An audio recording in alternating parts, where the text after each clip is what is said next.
Thanks for joining me tonight. I thought we'd look at how to paint some simple skies with watercolour I've got 4 pages taped off here, and this is 185 GSM medium arches watercolour paper, 100% cotton. To be honest, I would tend to go with a heavier paper than this, like 300 GSM, but I'm just using this tonight, especially wet in wet. I think you do want to go a bit heavier. It's less likely to buckle. So that's my suggestion. So we're just going to do 4 different skies. They're going to get progressively a little bit harder, I suppose. And we're just going to use these 4 colours. We're going to use some cobalt blue, a bit of a mix of cobalt blue and light red in the second sky. In the third sky we'll use this cobalt blue, the mix of cobalt blue, light red, and then a bit of burnt sienna. And then in the last sky we'll bring in a bit of yellow ochre as well. And we'll see how we go painting it all with this pure Kolinsky round sable, because it's just good to just keep things simple. And of course you could do these skies and just keep it to really just these 2 colours, really. They work really well as a pair. So we'll get started here. I would suggest, a lot of the time people think that doing wet in wet is scary and hard, but I think when it comes to skies, wet in wet is a much better way to go. You create much more beautiful skies more easily than dry brushing. So I'm just wetting the page, and the best way to see if this is wet or not is to just come off at an angle.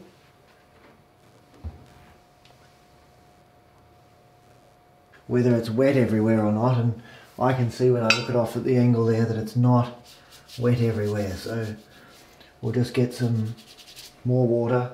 Quite often I would use a wider brush than this to wet it, but I'm just going to try and use this brush for everything tonight so that we can just, so you just wet it. And if you think there's a bit too much sitting on there, you can flick out the brush and then mop up a bit of extra if you want to, okay? So I normally work out of bowls of wash, but we can just use it out of the tube a bit and just mix up a good mix. And of course, because we're going wet on wet, we want it to be a fairly strong mix of colour, okay? So you'll get used to that after a while, but you know, it ends up drying lighter too, so you definitely want some strength of tone. A lot of people's mistake at the beginnings is not using enough strength of watercolour wash and it being a bit weak. So we better get going while it's still wet, okay? So all we're going to do here is just come in from the top here and do some sweeping movements, okay? You're going to leave some white bits and just come in like this, just some sweeping things maybe down to here, and then just leave it. You might want to come in with a bit more, but really you're just going to do a few strokes back and forth. It's like a 5-second sky really, and then just leave it.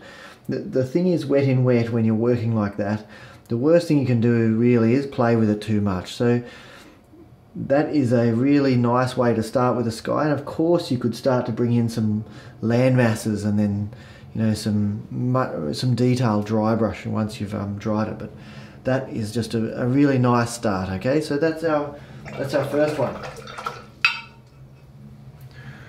We'll move on to this second one here. And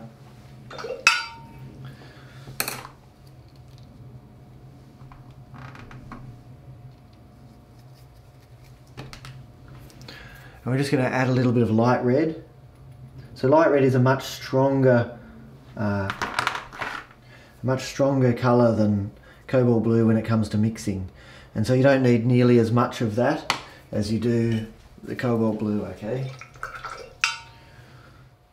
So the next one involves us mixing up a grey. So we've got the cobalt blue here, nice strong mix, and we're just going to mix that cobalt blue with a little bit of light red, but we won't need much light red, and you can just keep adding a little bit of light red until you get the colour that you want, okay? But we're going for a bit of a grey here and not too much red in it, so this is about right, okay? So what we're going to do with this one is we're going to practice just taking a bit of a tissue to it to create some harder edges, okay? So we're going to wet it again. We're going to wet this whole page and make sure that we do it with nice clean water. So we'll wet the whole page. Again, making sure that we are actually wetting it, the whole lot. So you want to go off to the side. You can go in different directions to again make sure that you are wetting it thoroughly. Go back and forth a few times, all different directions. Make sure it's nice and wet. And you'll get used to after a while, like how much water do you need on the page, okay? So that's lovely. So we're going to bring in a bit of cobalt blue to begin with. I'm just going to come in and just map out the sort of shape of the cloud like this, like so. And then we'll come in with this grey here and just, we don't have to be too, you know, specific, but generally quite often the clouds are a little bit darker underneath, you know, a bit darker under here. You could get a bit of a slightly stronger mix, darken it off a bit and just try and get a little bit of darkness under there. And while it's still wet, what we want to do is just come in with a tissue and just get some crisp edges. Turn the tissue or get rid of it and just get some sharp edges.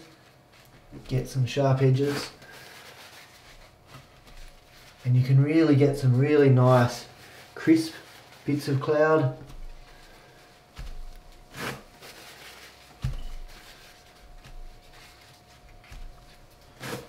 You don't want to go too crazy with that. And of course, some of these clouds might be just coming down and just getting a little bit more, you know, closer together towards the horizon generally, okay?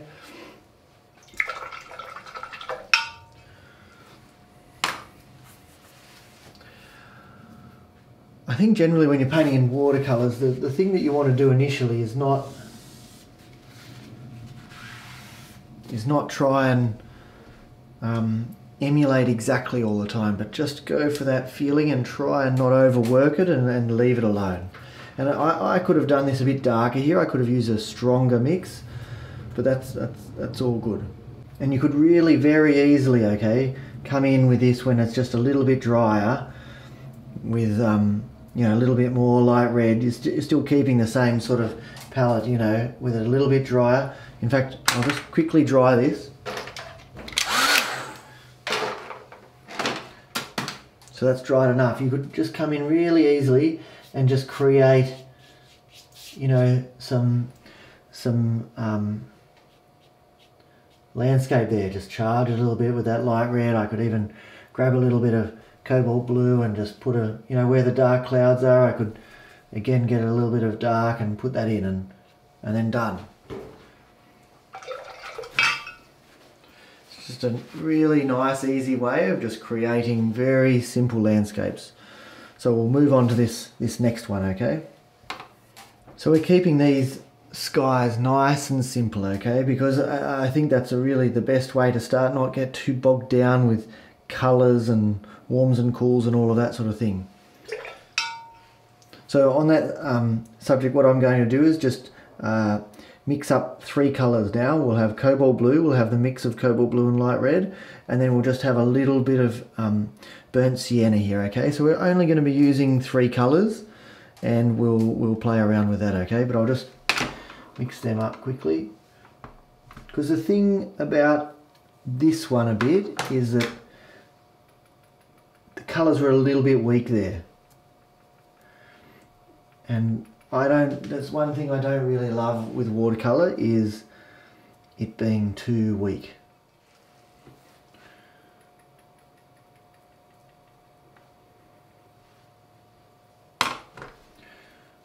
Just going to squeeze a little bit of cobalt blue in here. I might just use this other brush to mix.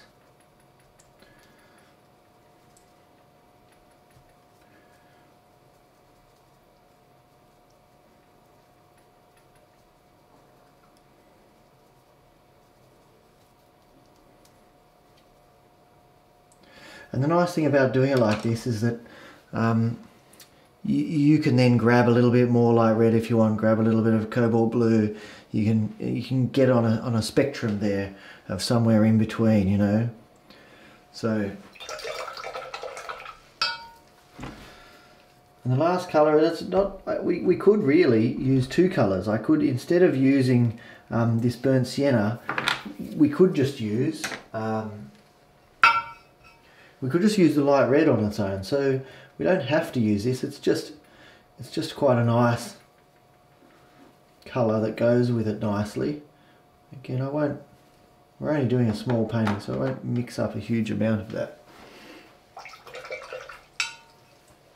So we'll see how I go. Again, when I'm painting skies, I'm used to painting a bit larger. I'll nearly always use hake brushes. But we'll see how we go with this. And on this scale, this brush shouldn't be too bad, but you have to realise that if you start going up in scale, you have to choose the appropriate brush for the scale that you're painting on, okay? So when I'm painting large paintings, you know, I use hakes this size, and in actual fact, I've tried to get hold of hakes that are even wider than that. So you've got to adjust by the size that you're painting. So we're going to wet all of this again, okay?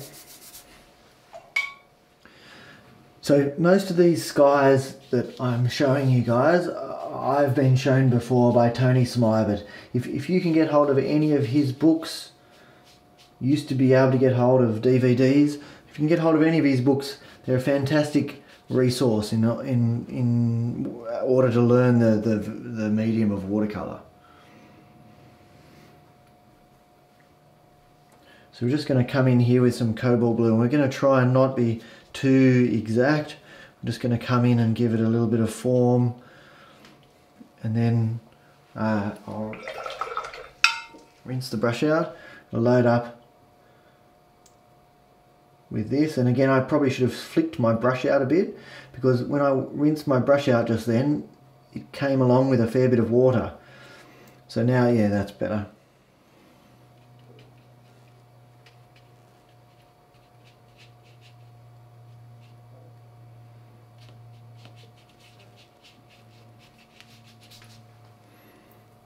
I'm going to grab a little bit of this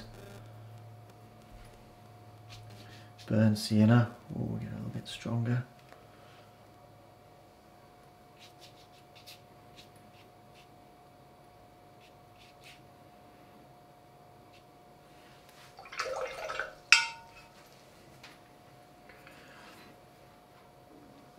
And then what you can do, so I've just rinsed the brush out, flicked it out a bit, you can come along and just I'm going to get a bit more water out of it, okay? So take a little bit more water out of it, and then you can start to feather a bit. If you just left too much water on it, it'd suddenly start flooding the page. So you've got to be a bit careful doing this, but you can start to feather a bit or blend a little bit and create some movement of the pigment if you wanted a little bit more. But again, you don't want to go and do too much of that. And we might think, oh, we'd like a really nice bit of light here. We might just try and that's the other way. If you want light coming from somewhere, you can just always grab a tissue and dab that out and go right back to the white of the page if you want some light to be coming from somewhere. And then if you wanted that light to be on the sea or the land in front, again, you could get a tissue and just dab it out. Just dab it out.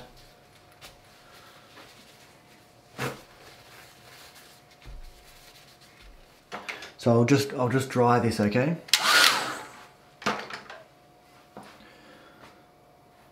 And so it'd be very, very easy to come in and really add in a little bit of simplistic. You know, you could come in and of course you could tape this off and things, but you could just come in and just add a little bit of, you know, landmass there. You could then just dry brush a bit so that, who knows what that is, maybe it's the sea, maybe it's the land, but maybe there's a little bit of light just in that spot there. And then, I know this is meant to be how to paint simple skies, but it's just really nice to just think about, you know, and again, it would need to be a little bit stronger. You'd want that to be just a little bit of a stronger mix.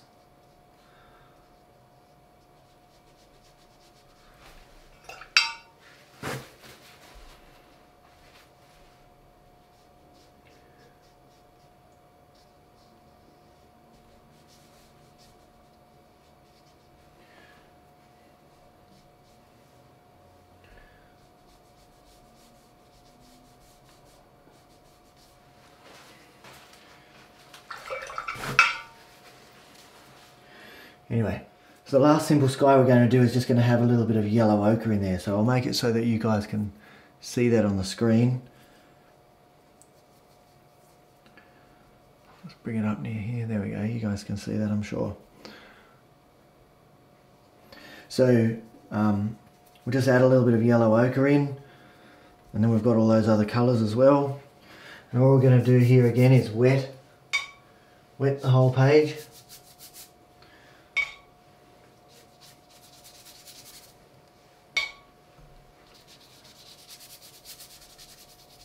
Look off at an angle again and just make sure it's all nice and wet. Unless you are purposefully choosing for it not to be all wet, but nice. Right, we're going to start with the yellow ochre, okay? And all we're going to do is just come in with some, you know, some beautiful strong colour. And we could even start to think about, oh, could we have a bit of a source of light somewhere? So we're just coming in with some yellow ochre, not being too fussy. Rinse the brush out. If our water's getting a bit muddy, then change it. I'm going to come in with a little bit of cobalt blue. Then we're going to come in with that mix of cobalt blue and light red. We might just come in here a bit. Come in with some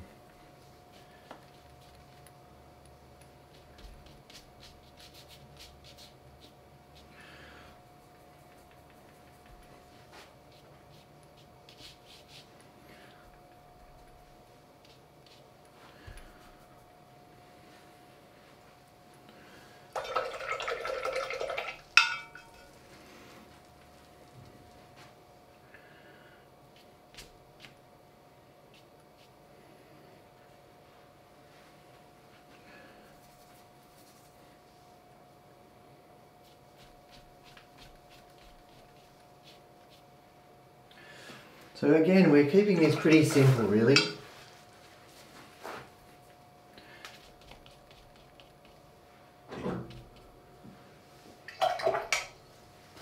We're using a few more colours. We might just like dab out a bit here. This might be a really great place for a bit of light here, you know.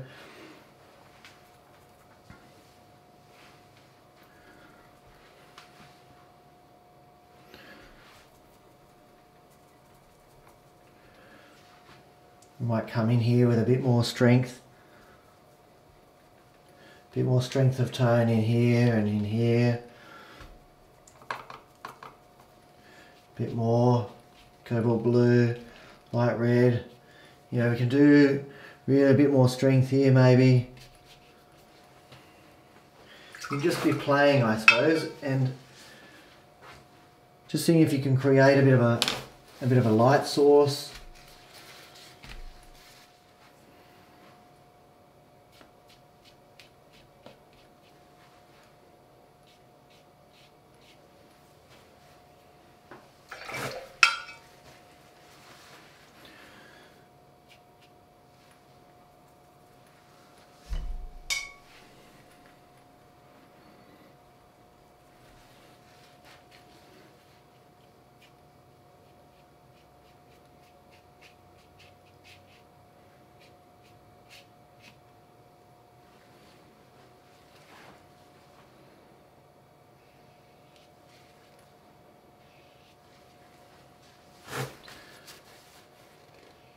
So I'm just using the sable, it's been washed out, and then I'm taking all the water out of it, so then it's super thirsty.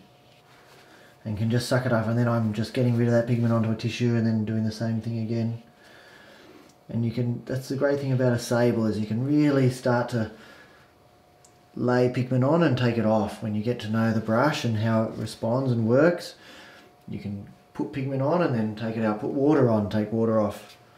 So when it's dry and it's got no water in it, it'll suck lots up.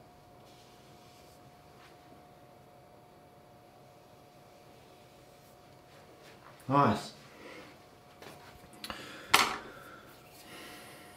We'll just dry this. So hopefully you guys learned some things tonight about how to paint some simple skies with watercolour. And of course there's lots of other processes you could use with dry brushing, with using a spray bottle. As soon as you get larger, like doing lots of tilting. If you haven't seen Lena Gemzo's sort of videos, then that's a totally different way of painting skies. There's a huge number of ways of painting skies, but I think the first step is to make sure that you paint small, this size or even half this size. You know, paint small so that you're not too worried about what's happening, and then you can be quite bold and experimental in the way that you go about doing that. So this is the way I'd suggest you do it, or get a large piece of paper and then grid it off. There's lots of people showing people how to do that, and that's how I learned for a long time, is using grids. So if you have a bit of a look at some of these, this is just playing around with exercises, not working very large, and then sometimes taking notes at the bottom. This is what Tony Smybert taught me to do. This is on Archer's medium cold press 300 GSM, and you can play around with dry brushing, and you can start to just take some paintings places, but not be too attached to the outcomes, and write some notes and those sorts of things. So those exercises are really great to do, those sort of small exercises. And then you can go a little bit larger with warms and cools and things, you know, or that sort of size, which is, you know, it's very similar to these sizes. So you can play around with then painting without too much attachment. Like for instance, this painting here, you know, I'd love to take this a bit further. You know, like where would I go from here, and that sort of thing. So that's what's great about painting on these sizes. And of course I could add in some landscape here into this one, and that's a great thing. So if you're starting out, I would definitely suggest you don't paint any larger than this, really, until you feel really confident. You don't go through too much paint, you don't go through too much paper, and you just learn how to do that. The other thing I'd suggest is a great thing to do when you're painting this sort of size is to use like a 1-inch hake brush, because for me anyway, I love hake brushes to do with free, loose painting style. So I would definitely be playing around with that even at this sort of size. So thanks for joining me tonight. If you liked this video, then please press like, and if you'd like to know about future videos, then press the subscribe button and press the bell button. And if you'd like to know